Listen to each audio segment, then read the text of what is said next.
Hi, everyone. I'm Anne Marie Doyle. I'm the Community Education Manager here at the Les Turner ALS Foundation. And with me today is Dr. Bedlack. I am just pulling up our slide deck here.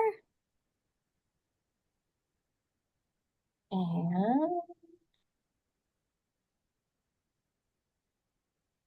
let me try that again.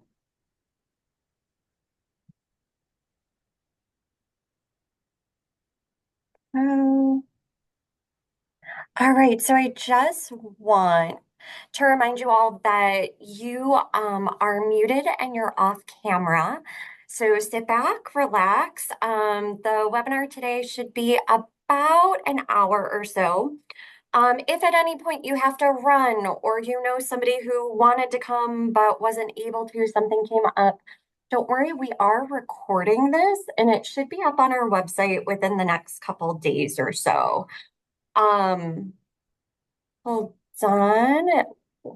The other thing that I want to mention is that the chat is going to be disabled. If there are certain links that you're interested in, I will be able to drop them into the chat for all of you. But if you have direct questions, please use the Q&A section, and we'll use that to answer questions. We should have time at the end.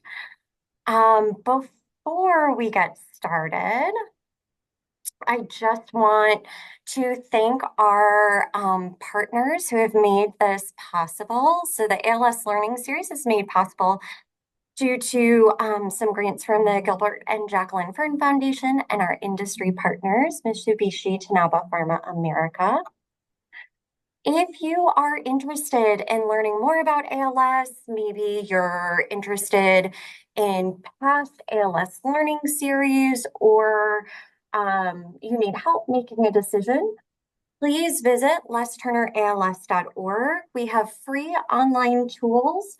One is my ALS decision tool. We have currently decision tools that help you reflect on whether or not non-invasive ventilation is right for you, if a G-tube is right for you, and genetic testing coming soon, small plug.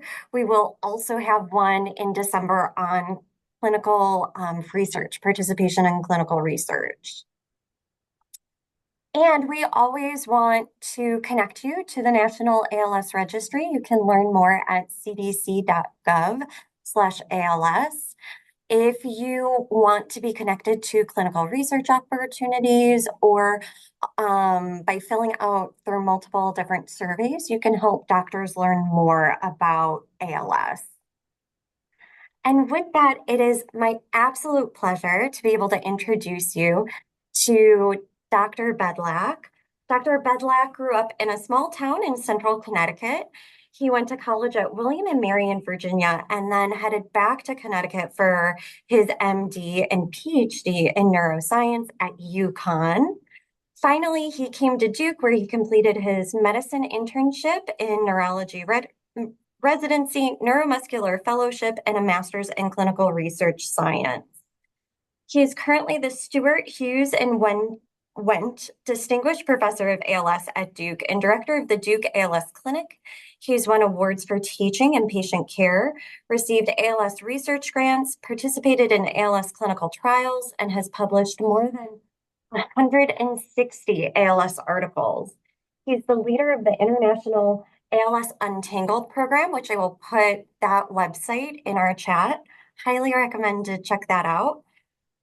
Which utilizes social networking to investigate alternative and off-label treatment options for people living with ALS, and is a leader of the ALS Reversal program, which attempts to understand why some people with ALS recover from it and to make this happen more often. He lives in Durham, North Carolina with his wife, Shelly, two mischievous cats, and a closet full of eye-catching bleezers. Welcome, Dr. Bedlack.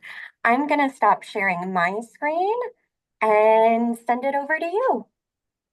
Thank you so much, Anne-Marie, for that nice introduction. Let me just get this thing going here. So it's a little gloomy here in Durham, North Carolina. And if it feels that way to you, hopefully I can bring some sunshine into your life today by talking about a topic that I rarely hear anyone else talk about, and that is hope. And I call this talk Stitching Strength, things I've learned about hope and how I'm trying to employ them. So there'll be three parts to my talk. I'll start by telling you how I came to specialize in ALS and first recognize the potential importance of hope in our field. Then I'll tell you what I've learned in my career about hope across health and several different chronic illnesses, including ALS. And then finally, I'll show you how I'm trying to employ these lessons to cultivate hope in my own practice. So, as you heard, I grew up in a small town called Cromwell in the state of Connecticut. And I had great parents. They didn't have much in the way of money or education, but they were very loving, very supportive. And they let my brother and I develop into the people that we were meant to be. And from an early age, there were two things about me that were a little odd. The first was I liked kind of outrageous clothing. I just felt like if I put on something that was colorful and fun, it was like a suit of armor, and it allowed me to maintain my positivity no matter what I might run into that day. And the other odd thing about me was that I was in love with neurology before I even fully understood what that was. And let me give you some examples. When I was about the age of the guy in the left-hand picture here, standing next to my brother, I remember rolling him down a hill in our backyard and having him get up and stagger around and asking what was wrong. And he said, I feel really dizzy. So I rolled myself down the hill and experienced that spinning sensation. I ran in and asked my mom, wow, why does this happen when you roll down the hill? Why do you feel like you're spinning? Write it down, write it down. And I would ask her, why does this person shuffle when they walk? Or why does that person's hand shake when they try to write? Why does their speech sound different? Write it down, write it down. So I'd make these lists. And every Saturday, my mom would drop me off at the local library. And I had a great librarian who would pull these books off the shelves. And the two of us would try to figure out how to explain these connections between behavior and what was happening in the brain. And that sort of relationship led me to more books, ultimately to programs, ultimately to a neurology residency at Duke University. And it was in that residency that I met my first person with ALS. And that really sort of captured all that I loved about the connection between brain and behavior. I had never heard a story that was so striking. I'd never seen a collection of findings on someone's exam like that. And I remember I was so excited to go out and present the case to my attending and have them come in and explain how we were going to fix this. And instead, they came in and said, we know what this is called, but we don't know why it happens.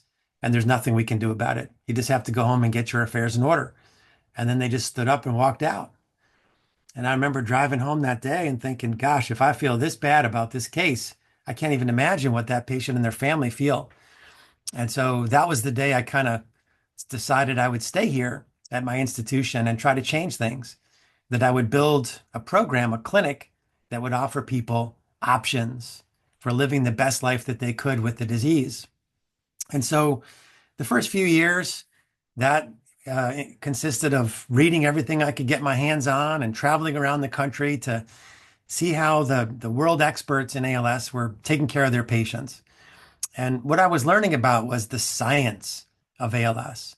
Like, what kinds of things are we supposed to measure? And at what different measurements are we supposed to offer evidence and experience-based options? And then about 4 to 5 years into my practice, my mind was blown by an encounter that I had. I walked into a clinic room and I was struck by three things. First, here in a wheelchair in the middle of the room was the youngest person I'd ever seen with ALS. They're about 20 years old. Second, this was the wildest bunch of people that I'd ever come across. They were covered in piercings and mohawks and tattoos. And finally, this was the most people that I had ever seen jammed into one of our clinic room. There were probably somewhere between 15 and 20 people jammed into that tiny little room.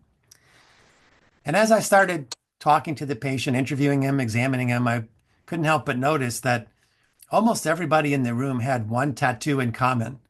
It was a black swallow. In fact, the patient had a whole sleeve of black swallows. And so when we finished our conversation about the disease and what kinds of things we could do, I asked, "What's the story with all these swallow tattoos?" And he said, "Well, I told you, ALS runs in my family, multiple generations with it. And my mom had it. She passed before I was really old enough to know her. But she left me a book. And on every page of the book, she had drawn one of these swallows. And I don't know why. But when I got to be 16 and my dad said I could get a tattoo, I got every swallow from the book tattooed on my arm to kind of honor my mom's memory. And then when I started to get sick, we knew what it was because of so many other people in the family with it. Everyone I knew got one of these swallows tattooed somewhere on their body. And we call ourselves the Often Awesome Army. And we are going to come always as a group to these appointments, and we are going to keep this positive, and we are going to stay hopeful. And they did. And it just blew me away. Every time he would come with that army, and no matter how sick he got, the visit was always primarily focused on all the positive things that were going on in his life. The music, the fundraisers that they did. They created a series of YouTube videos that are still some of the best things I've ever seen made by people living with ALS, called Often Awesome, the series on YouTube. And so as we were getting to the end of his journey, I said, "You've taught me a lesson here that I don't ever want to forget. I never read this in a book. I never saw this from anyone I considered to be a mentor, but I never want to forget it. Would it be okay if I joined your army?" I did a little research to make sure this swallow tattoo didn't have some hidden meaning that would get me fired. Turns out swallows are the first bird you see when land is approaching. So for sailors, this was a very popular tattoo. It meant they weren't lost at sea.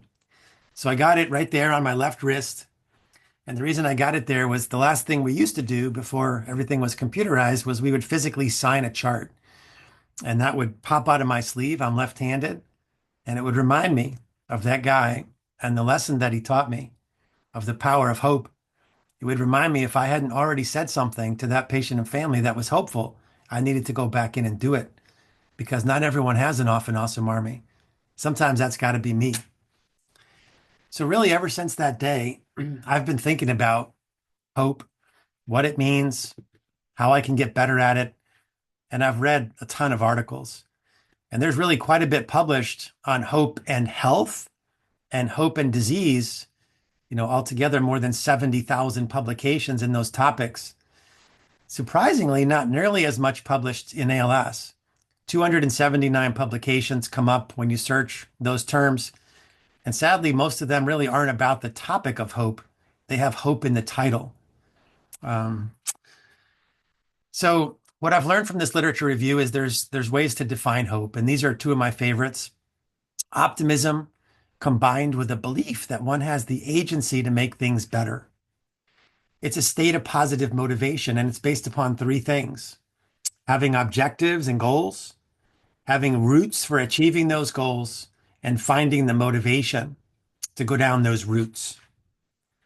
There's ways to measure hope. In the literature, there's more than 30 different validated instruments that are being used. These can tell you how much hope someone has, but they miss some of the subtleties. And probably the most important subtlety is that not everyone is hopeful about the same thing. So across multiple different diseases, including ALS, there are very specific things that individuals are hopeful about, and they're different from person to person. Some people are hopeful to maintain quality of life. Some people want to preserve a certain function. Some want to see a milestone, a birthday, a graduation, a wedding. Some people want their disease to be stabilized, and some want it to be completely reversed. There are some naysayers out there who have tried to break hope down into two categories: true hope, grounded in reality, and false hope, which distorts reality. In my opinion, the latter of those two things is probably overblown, and we'll talk more about that. So why am I now absolutely convinced that hope is important? Well, there are all these different association studies. Some of them are done in healthy young people. So often this is college students where they measure hope scores and then they follow them for decades to see what happened to them. And it turns out that students who have higher hope scores, they're much less likely to ever get any chronic disease, and they live significantly longer than college students that are less hopeful. And then if you look across a wide variety of chronic diseases, all different types of advanced cancer, heart disease, stroke, spinal cord injury, patients with higher hope scores seem to have a better quality of life. They have lower symptom burden. And again, they live longer. I only found one study that correlated hope scores with quality of life in people with ALS. This was by Galen and colleagues. It was a small study, only 67 people who were living with ALS and not cognitively impaired. And they found a significant correlation between hope scores and quality of life. I also found this really cool study that was more subjective, but I love some of these quotes.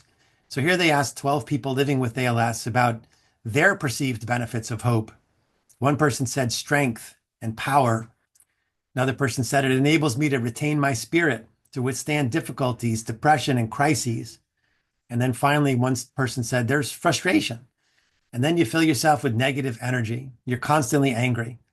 But once you see hope and light, you let that positive energy enter your life.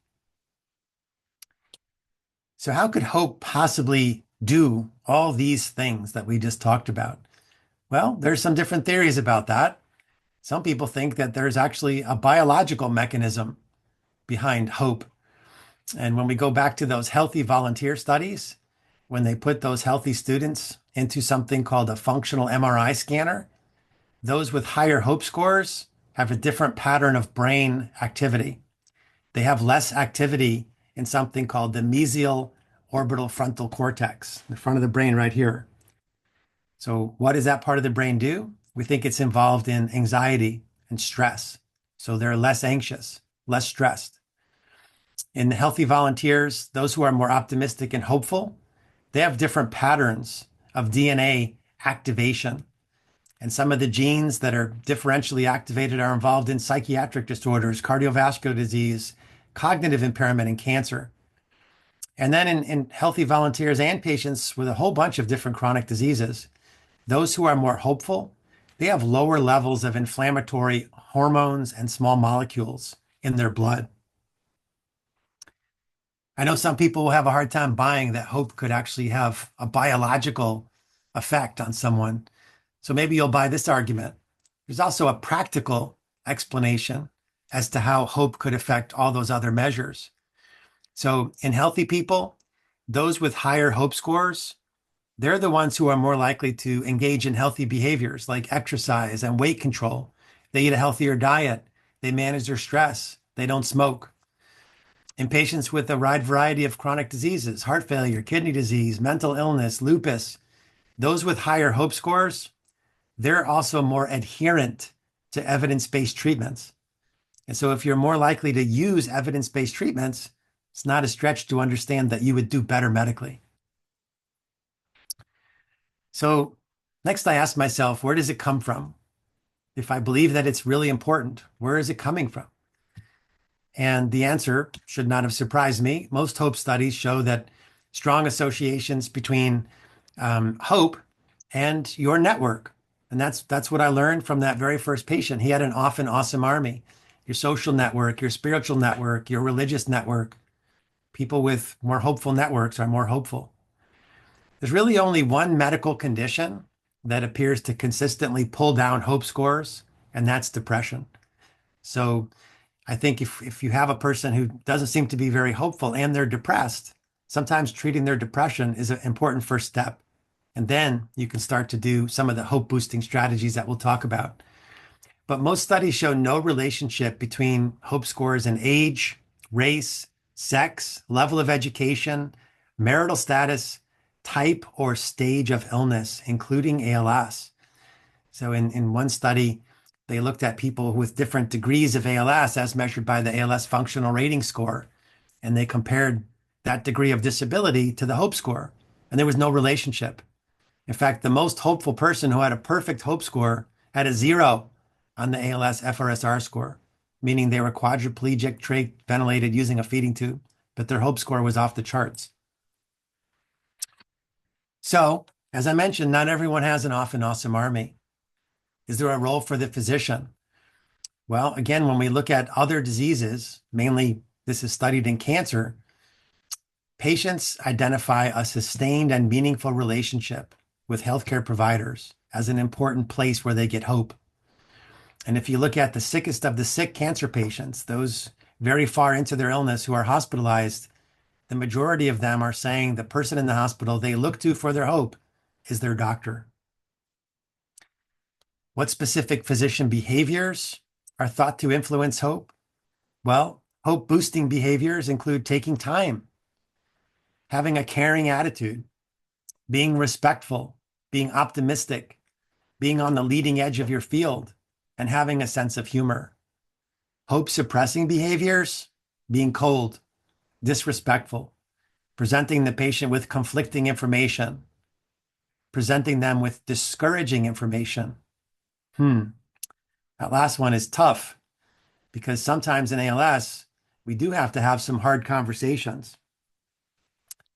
Well, it turns out there are ways to have hard conversations that don't lower hope scores. In fact, surveys of terminally ill patients show that they want a balance of realism and hope. They say, hope for the best, but let's make plans for the worst. This is one of the ways that I do it, have a plan A and a plan B. And interestingly, surveys of cancer patients show that merely exploring the purpose of hope and a patient's goals, just that simple thing can make a person more hopeful. This won't be easy for doctors. Surveys suggest that most doctors are not addressing hope. Why? Well, it's hard to be optimistic and positive and funny if you're experiencing burnout. And surveys suggest that more than 90% of physicians in this country are experiencing burnout. They're losing their optimism. They're losing their empathy. They're losing their sense of humor. I also think there's not much knowledge out there about this topic. Certainly, it's not something I was ever taught growing up. It's not something I learned in medical school or residency. And I think when you bring it up to a physician, their immediate fear is that simply having a conversation is either going to take away a person's hope or boost false hope. And then finally, we have to realize that physicians are crunched from a time standpoint. That's getting worse every year. But I do think that we all need to figure out how to do this.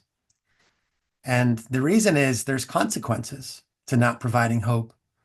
I mean, if we put ourselves out there as saying we're taking care of people with a disease like ALS, well, just like we have to learn about disease modifying medicines and equipment and exercises and nutrition, we got to learn about hope and we got to figure out how to provide it in our teams. Because if we don't, patients are being denied the potential benefits, quality of life, symptom burden, length of life. If you don't provide hope to the patient in your clinic, where do you think they find it? If they can't find it in their social network, they go to the internet. And there's lots of people on the internet that are selling hope. And we know that many of those things that are being sold are associated with harm, financial harm, physical harm, psychiatric harm. The other consequence, just from a personal perspective, is if so few people are actually trying to do this in our field, those of us that do it well are overwhelmed. I mean, I probably average 7 to 10 emails a day from people around the world who've been diagnosed with this and have not found any hope. And my office is swamped with calls and referrals. In fact, it's 7 months now if you wanted to come see me. And we've had to make some tough decisions about restricting referrals from faraway places just because we can't even get people from our state scene. So in the last part of the talk, I want to say a few words about how I'm trying to use what I've learned. So first, it starts with me. I know if I'm going to be a good hope giver, I can't be burned out. I have to be positive. And luckily, I've got a lot of resources in my life that help me do that. First and foremost, I've got my own often awesome army. My family and friends. I got this great wife, Shelly, that travels with me to the ends of the earth. I've got a brother, Ron. We have a lot of fun together. For most of my life, had two fantastic parents. Lost my mom a couple years ago, which is tough because she was probably my number one supporter. Got a ton of friends that I travel the world with, often doing fun things like this picture right here. I also mentioned earlier that one source of positivity and hope for me is fashion. So being able to express my creativity, especially with fashion, ever since a kid, I've known that that keeps me resilient and positive. And this mashup, this odd mashup of fashion and neurology has taken me to places I never dreamed I would go. I've gotten to work with some incredible people. So in that picture right there is me and Paul Smith. He's a very famous British designer. In 2014, he saw some pictures of me on the internet wearing his suits and doing the ice bucket challenge with some of my patients. And he reached out to me and he said, I got to meet you. So why don't you come to Paris on such and such a day, and my team will pick you up and you'll be our guest for Men's Fashion Week. And it was the greatest weekend of my life. I had to be pinched several times because I couldn't believe I was actually walking red carpets and getting to see the clothes behind the scenes and meeting all these different designers. Paul Smith also made a special run of ties. They have blue cornflowers on them. Blue cornflower is a symbol of resilience because, like a person with ALS, when you first see it, it looks fragile, but it's so tough. It can maintain its most beautiful color through the harshest of winters. And we had all the coaches from the Duke and UNC basketball teams wear those on national TV a few years ago so that ESPN had a conversation about ALS that night. The only suit that I've ever actually had some input in designing is this one. This is myself with Jerry Lee Atwood. Jerry is the tailor for Post Malone, Little Nas X, several other famous musicians. But I reached out to him during the pandemic and I said, man, I'm like everyone else. I'm going stir crazy. I got to occupy my mind somehow. I can't travel. Could we design a suit together? I told him what I did. And I said, I want to do one of these Western suits, but I don't want it to be covered with Western symbols. I want it to be covered in symbols of lessons I've learned from taking care of people with ALS. And so over the course of a couple of years, this is what we eventually came up with. On the pant leg, it's a motor neuron. Reminds me not to take the little things in my life for granted. How many healthy people wake up every day and think about their motor neurons? Probably none. But we have to take time to appreciate all the little things that we have in life because one day, for no good reason, they might be taken away. On the sleeve, that's the staff of Asclepius, the Greek god of healing. Until the day comes when I can fix ALS, I know I can heal people of some of its symptoms. You see the blue cornflower, you see the swallow. On the back is a UFO, which comes from the X-Files movie poster. Reminds me to keep an open mind. I'll listen to anyone's ideas. Until the day comes when we know how to fix this, I'll listen to anyone's ideas. And I've studied some pretty unusual things, as many of you know. This is probably the most famous designer I worked with. His name is Manuel Cuevas. I'm wearing another one of his jackets today. He is known for designing clothes for Johnny Cash. He's the reason why Johnny Cash wound up wearing all black suits. He designed for Elvis, Elton John, Salvador Dali, David Bowie, Lady Gaga. I wanted to just meet him and get a picture with him a few years ago when I was in Nashville. And we struck up a conversation, and it turned out he had lost his wife to ALS. And I mean, I still get the goosebumps when I think about that. It was almost like we were meant to meet. And he told me about his experience with the disease, how they didn't get a lot of options or a lot of hope. And I told him what I'm trying to do different and how it starts with what I put on when I go to clinic. And he said, stand up in front of this mirror. And he started measuring me. He said, I'm going to make you something. He wound up making me several things, but my favorite of all the things he made me is that purple jacket because he researched me and he found out that purple is my favorite color. And he found out about all these families that have helped me in my quest to end ALS. And every symbol on that jacket is a symbol of a family living with ALS. The one exception are the Western symbols. You see a horseshoe, you see some feathers. I said, Manuel, which family is this? He said, that's me. That's my family. I want this jacket to be our story.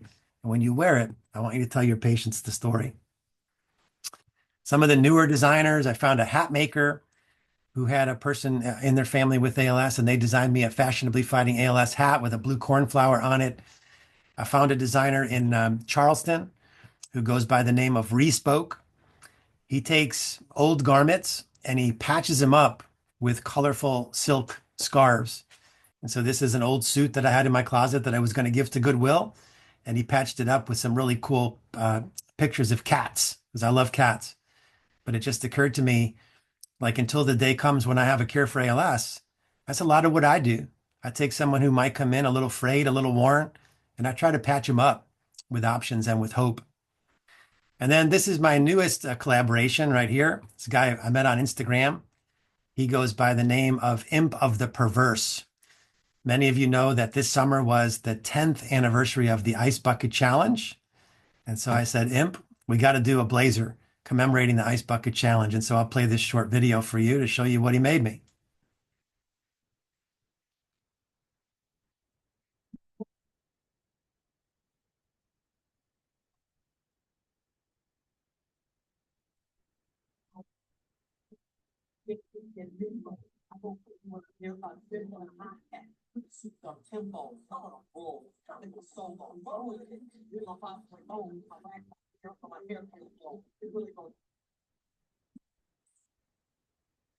My favorite thing is when I can work with a patient or family and incorporate a commemoration to their loved one into the clothing.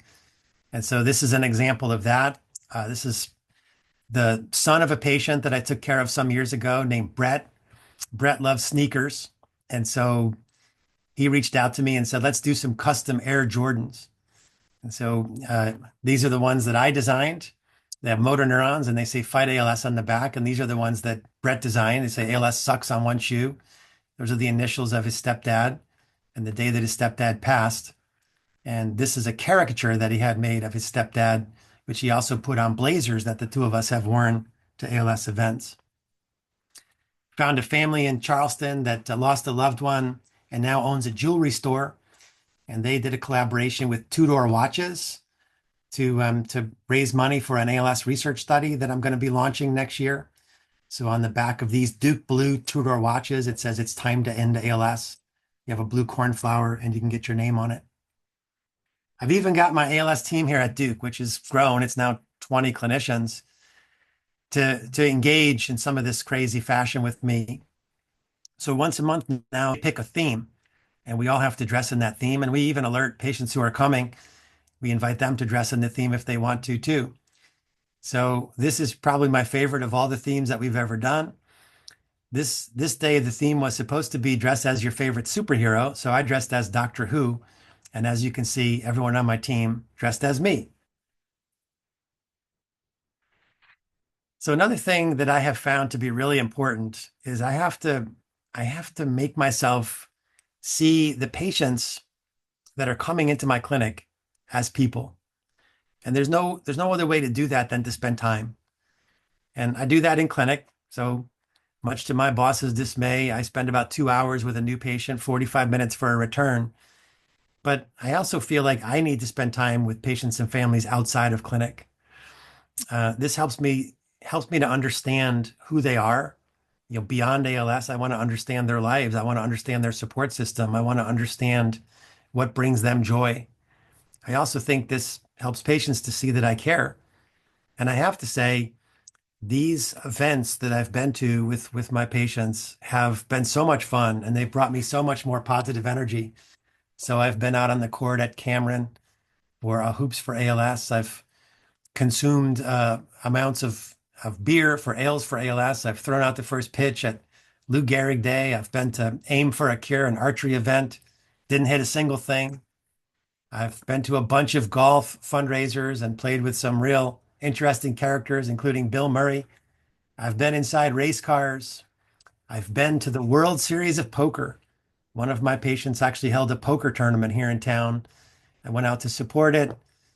And much to my surprise, I wound up winning the whole thing. And the prize was a seat at the World Series of Poker in Las Vegas, where I had hoped to win $10 million for ALS research. I only lasted about an hour, but I did get one free beer while I was there. But of all the events that I've attended, there's no question which one has brought me the most positive energy. And in fact, I'm still riding high from this. If you haven't heard the story of Andrea Peet and her quest to be the first person with ALS to do a marathon in all 50 states, I highly recommend it. You can watch a movie about this called Go On, Be Brave, or you can read the book, which is called Hope Fights Back. But when Andrea told me she was going to do this 10 years ago, uh, I said, it's amazing. I'll help you every way that I can. I've never heard of someone setting a bar so high. And I said, if you can do this, please give me notice because I want to be there for number 50. And so I remember it was early 2022 when she sent me a message and said, all right, Bedlack, you promised. If you're still up for it, number 50 is going to be in Prince of Wales Island, Alaska. Didn't even know where that was, but I flew out there and I was thrilled to be able to be at the finish line to high five her as she completed her 50th marathon with ALS. I think we have to be very careful about the words we choose as physicians. As I mentioned, there has to be a balance between realism and hope. So I'm always using if things get worse, not when things get worse. I want to remember what those surveys of cancer patients said. We should always try to find a way to hope for the best while at the same time preparing for the worst. Now, this is a fine line that we have to walk, but I'll give you a couple of examples. So here's two ways to break the news to a person with ALS. This is the way I saw it done and the way that I still hear from people who come here. They were told, you have 2 to 3 years to live. You need to get your affairs in order. How does a person walk away from a conversation like that with any hope? That's hope crushing. Here's another way to do it. Hey, this disease can be disabling and life shortening, but it doesn't have to define you. And there's a lot of variability in how people do with it. 10% of people can live 10 years or more. There's rare examples of people who live decades. It's even a small number of people who recover from it. Only time is going to tell us how you're going to do. But we'll be with you the whole way. Each visit, my team and I are going to try to slow your disease down as much as we can, make your life as good as it can be. And if things change from one visit to the next, we will find new things to offer you. I remember that paper that opened my eyes to the fact that specific hopes can vary. And so over a year ago now, we changed the first question that patients who come to my clinic get asked. Across almost every medical clinic, ALS or not, usually the first question is, what is your chief complaint? But what if the first question was, what are 2 or 3 things that you're hopeful about today? How does that change the whole dynamic of the rest of the visit? And once I understand what those specific things are, my team and I can personalize the visit to try to make as many of those things come true as we can. Here's some of the things that patients have written on their hope list. Hoping for solutions to increase my mobility. Hoping some of my measurements will stabilize or improve. Hoping I can find experimental treatments to try. Hoping I can improve my strength. Hoping I can relieve stress on my spouse. Hoping I can continue to have an army of friends. Hoping for a cure. Hoping that Dr. B will outdo his last outfit. Now that one is getting harder and harder. But let me show you how understanding these specific hopes can personalize a visit. So this is a very common thing that I see people say. I just want some of my measurements to stabilize or improve. Well, unfortunately, there's certain things that we just have to measure in ALS clinics. We have to measure the ALS functional rating scale, a measure of breathing like the forced vital capacity, strength. We have to measure these things because they tell us when in the course of the disease to offer certain evidence-based therapies like non-invasive ventilation, a feeding tube, a wheelchair. We also have to have those measurements documented because insurance is getting tougher and tougher about what they pay for. And if the measurements aren't documented, the claim is going to be denied. But I can understand why those can take away from a person's hope. So I look carefully at all those measurements and I say to myself, is there any measurement here that's plateaued? Is there any measurement that's better? And if so, I highlight that. So here's one person's ALS FRSR score over 600 days in a research study. Look how it plateaued from day 400 to day 550, and look how it improved at the very end of the study. These are things we can highlight to the patient, that there are some things that are stabilizing. There are some things that are improving. Now, that's not always going to be the case. Sometimes all the measurements that we have to make are going to be worse. But what if we added some measurements that we knew wouldn't get worse, that we knew could actually improve over time? So I was having this conversation with my PA, Kelly White, a while ago, and I was reading one of her notes, and I said, Kelly, you keep documenting a person's ability to feel vibration at their knees. Why do you do that? That's not affected by ALS. And she said, that's exactly why I do it. I do it to show them that other parts of their nervous system are still working perfectly. Love that. There's a professor that some of you may have heard of who was up at University of Virginia, passed away, unfortunately, this summer. His name was James Plews Ogans, and he created a scale. It's called the ALS Turbocharged Living Scale. It's sort of modeled after the ALS FRSR, but instead of asking about motor functions, it asks about all these other important things about a person: their humor, their kindness, their compassion, their ingenuity, their advocacy. What if we started asking people how these things are doing? These things don't have to be touched by ALS. These things can improve, they can flourish in spite of the disease taking away motor function. Hope to feel useful is one that I've heard. This to me is an invitation to connect patients to research studies like the National Registry or ALS TDI's ALS Research Collaborative, or the CREATE phenotype and genotype and biomarker study, or the NIH All ALS study. These are things that almost anyone with ALS can contribute to. We can also connect them to advocacy opportunities. Now, some of you know, I've created a program which is called the Clinical Research Learning Institute. You apply. If you get accepted, we will teach you about ALS research and where there are places that we think we can improve it through advocacy. There are other groups doing great advocacy too, like I Am ALS. We'll take you with or without attending the Clinical Research Learning Institute. Hope to try experimental products. If I had to pick one thing that I think is the most common answer, this is it. And I don't know if it's just the people who come to see me are here because they know I'll find something for them, or this is true of everyone. I suspect it's true of everyone. It would be true of me if I had ALS. And so I think the best way to get someone an experimental product is to get them enrolled in a clinical trial. The products that we're studying in trials, we know their purity. We know a lot about their science. There's a lot of oversight for safety. We measure a lot of things in trials. So we're going to learn something. The whole field is going to advance. Whether the trial works or it doesn't, you're helping us advance the field. Now, there aren't enough trials, and sometimes trials are very restrictive, so not everyone will be able to find a trial. So the next best thing is an expanded access program. So these are specifically programs that offer drugs that are in trials to people who can't qualify for those trials. Unfortunately, there's even fewer of those, although there's more this year than I've ever seen. So for the majority of patients that I see who can't find a trial, who can't find an experimental option, I think the next best thing is guided self-experimentation with this category of products that I call alternative and off-label treatments. There are literally thousands of things on the internet being advertised to slow, stop, or reverse ALS. Most of those websites that advertise those things don't have much in the way of any support for those claims. But there is a group out there that I run called ALSUntangled, and we'll sift through those things for you. And every year I put together a webinar and I talk about what are some of the most promising products that are out there.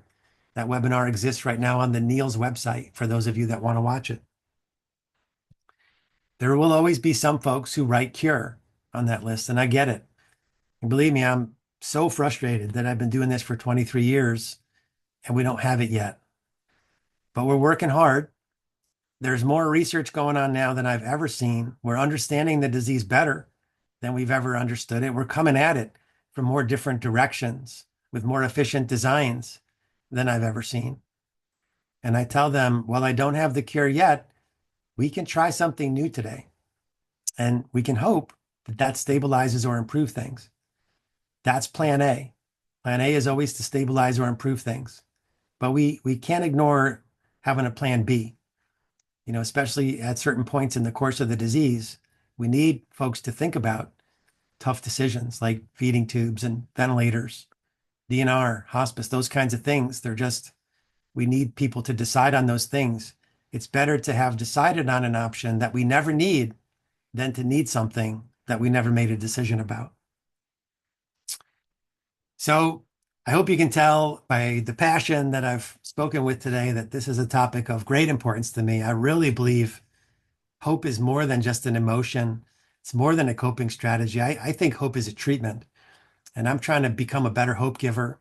And part of the reason I accepted this invitation today is I want to put this out there, and maybe somebody else will watch it and try to improve their ability to generate hope in their clinic. But I'm also a scientist. I understand that this is a theory that I have.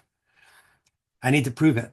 So I'm happy to announce that I'm going to be working with the Hummingbird Foundation, which is the family of James Pluzogin, as well as Team Drea, the foundation started by Andrea Pete, the marathon runner.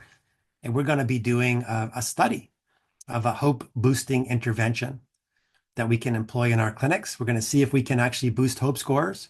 And we're going to see if people with more hope actually do better medically, like I think they will. I'm also putting together a movie, which you'll be able to watch in 2025. You'll be glad to know it's a short film, only 30 minutes long, but it talks about some of the themes that I've mentioned today. So I do know my exact approach is not going to work for everyone. But based on my literature review, I think every clinic should sit down and identify at least one person on the team who's going to be the hope giver. That person has to have the right attitude. They can't be burned out. They've got to have a good bedside manner. They've got to have time to get to know each patient and family. That person should be the one to assess the specific things that each person who comes to clinic is hopeful about and what resources they have as far as pathways and motivation. And I think the whole team can be brought into this. Once we understand what someone's hopeful about, we can personalize the visit. And if all else fails, there are hope boosting programs that most institutions have that patients can be referred to. So I'll just end with a quote that I think summarizes everything that I believe on this topic. Carry a light, and you need not fear the darkness.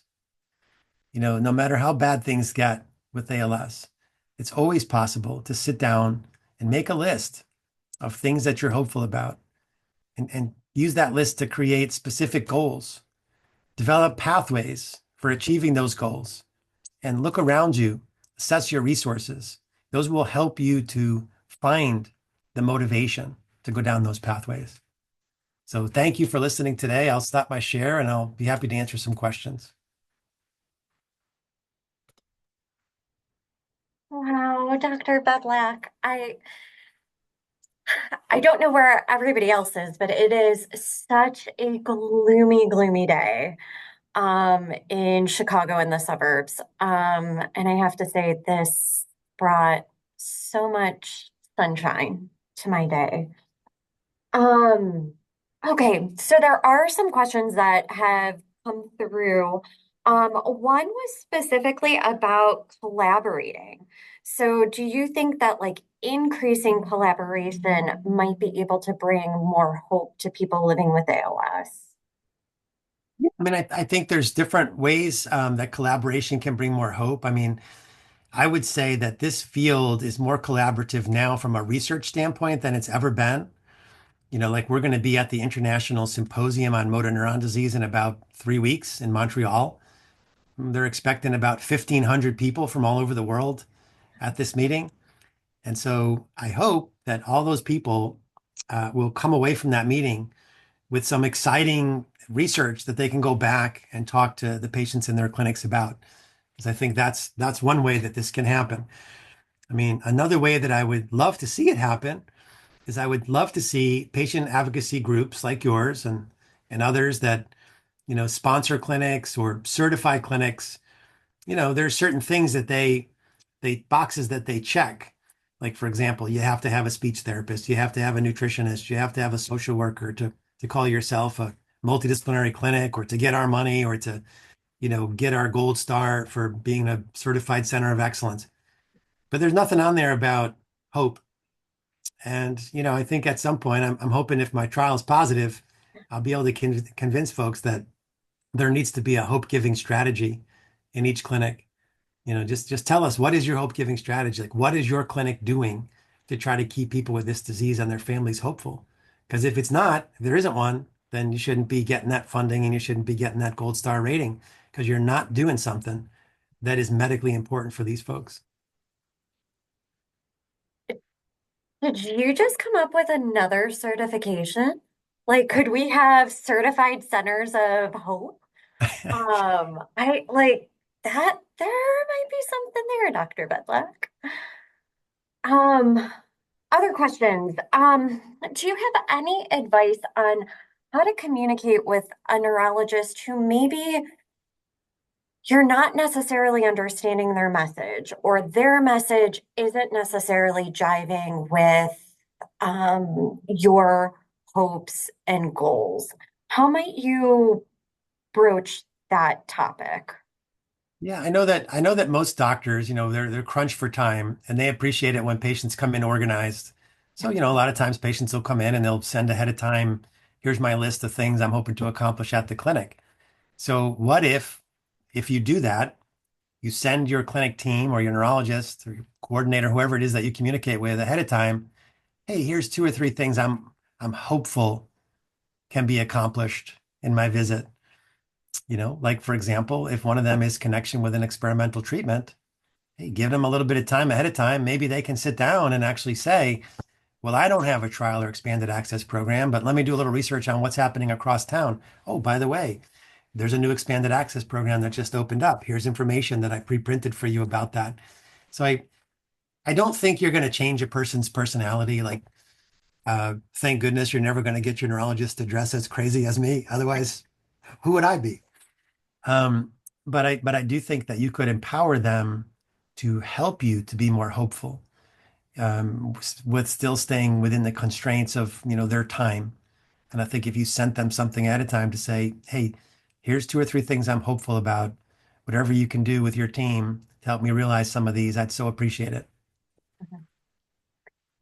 With your work related to ALS Untangled, is there anything that you see as a really hopeful, maybe alternative treatment? Or should there be some encouragement of both participating in kind of traditional westernized medicine mixed with some alternative or off-label treatments? Yeah, I mean, I'll go back to say I understand why people with this disease want an experimental option. I would want it. I think almost anybody with this disease or any other terrible, incurable, disabling, life-shortening disease is going to want an experimental option. And so I think most of us that do this would agree that trials are where we really want people to access those because of all the oversight, because we're going to learn something. Next best would be expanded access, but we also have to realize there's not nearly enough of those. You know, 90% of people with ALS in the world are not going to find a trial or an expanded access program. So simply telling them there's no other option is not acceptable because then what you do is you drive them to the internet with no guidance. And so they're at the mercy of people who set up websites and in some cases charge 40, 50, $100,000 to give you something that has no chance of working and a very high chance of causing you harm. So I don't think any physicians want their patients to do that, but they have to understand that if they don't give them an experimental option that's based somewhat in science, that's what they're doing. They're driving them to the internet. So I just feel like we try with ALS Untangled to sift through these things in a scientific way. And we always find some products that are complete garbage. And we always find some that, this actually looks pretty reasonable. And the webinar that I gave for Niels, it highlighted 8 alternative and off-label treatments. And the reason for me personally that I think these are the most promising things we found so far is because they're all supported by at least one clinical trial in people with ALS. So it isn't just a theory. There's actually a trial published somewhere saying that this helped a group of people with ALS. Now, None of these trials are absolutely perfect. They all need to be replicated to be 100% believed. Yeah, But but certainly this is a better strategy to me than just giving someone no guidance and saying just no, there's no experimental option for you because they're going to find one. So give them something that at least has some evidence of efficacy and safety. yeah. Um, yeah, building off of that, and I know clinical trials, this is one of the most exciting times that I've been witness to with the speed in which trials are getting done, and we're learning things about clinical trials. Someone here has a question about people who may be more slow progressors. Do you know, is there anything in the pipeline to look at people who might be a little bit more slow to progress and maybe why that is? Great question. And really it's kind of an offshoot of what I'm doing with the ALS reversals. I mean, I think the field really needs to take a hard look at outliers. I call them outliers. Reversals are the most extreme group. I don't know, if we'll ever figure out why those 62 people recovered from ALS. I hope so, because if we can, we might be able to make that happen more often. But there's a lot more people who plateau. I mean, I've got a handful of patients who haven't changed probably in 10 years. There's a lot of people who are slow progressors. I mean, I've got people, like Andrea Pete, who's had the disease for 10 years and still able to do marathons, not exactly the same way she did 10 years ago, but can still get out there and travel and do marathons and do amazing advocacy and fundraising. So I think that all ALS, the new NIH initiative, is very exciting for this reason. You know, it's going to try to capture a lot of information on people. So it's going to be looking at their progression rate, but it's also going to be looking at their demographics, disease characteristics, comorbidities, concomitant medications, and a lot of different biomarkers, genetics, things like that. Because there's got to be an answer there. And if we get a bunch of people into a database, it's probably not going to be one single thing. Like I think humans would have figured that out. But now we have this amazing tool called AI. That's what it's good at. It's good at looking for patterns in a huge amount of data. So if we get enough people in there with a wide variety of progression rates, AI can crunch all that information and say, hey, it's these 16 things that combine together to dramatically slow the progression of ALS. Even without maybe fully understanding why, now we have a way to try to manipulate those 16 things in someone and slow their progression. So Yeah, it's incredible. It's really, really exciting. Um, for anybody who is interested in the talk that Dr. Bedlack had just mentioned, I put in the chat the link to that where you can find that on the Neil's website. Um, and then we just have some more comments, Dr. Bedlack. Just thanking you for all that you do.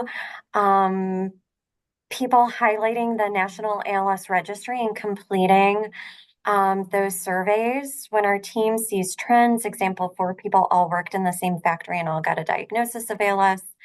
What can we do with that info? That might be a great question for Dr. Maida and Jamie over at the CDC. They work in the National ALS Registry, but I believe they're studying this. yeah, that's part of Yeah. what they're doing with the registry is looking for what we call clusters, places, occupations where there's too much ALS. And that's actually where we got the idea that there could be a toxin from blue-green algae called beta-methylaminoalanine. It doesn't cause every case of ALS, but it could be a contributor to sporadic ALS because there's too much ALS in parts of the world where there's too much algae. Yeah. And then I think we'll do one more question because we are at time and I want to be mindful of everybody's time here. Quick question, is that Tudor watch commercially available? I believe so. So the jewelry store in Charleston is called Dimitri Jewelers. Okay. And I think they probably still could get that watch. Um, I've never actually had a nice watch before, so it's the first nice watch I've ever purchased for myself, but it's kind of cool that there's a story behind it. And also that the proceeds, the profits went to fund a study where we're going to try to manipulate the microbiome in 2025 with a probiotic and then separately with a fecal transplant to see if we can affect progression of ALS in that way. So, these types of things, I mean, sometimes you're so far out on the edge that it's really hard to get mainstream funding. We did apply for some grants for that and we got rejected. And so we're happy that there's families that believe enough in what we're doing and put these organize these fundraisers and give us the resources we need to answer these questions. Dr. Bedlack, thank you so much for your time today. Everyone on the call, thank you so much for giving up a couple hours of your day today for us. Before we go, I just want to remind everybody we will be closing out our ALS Learning Series this December. We'll have Dr. Makowski from Compassionate Cures ALS. She'll be talking Thursday, December 19th at our normally scheduled time, which would be 12 p.m. Central Standard Time. She'll be talking about spirituality in ALS and where we can find light in the darkness. So that should be up on our website to register for in the coming days, along with this recording. Again, thank you everyone for your time, and we look forward to seeing you in December. Bye.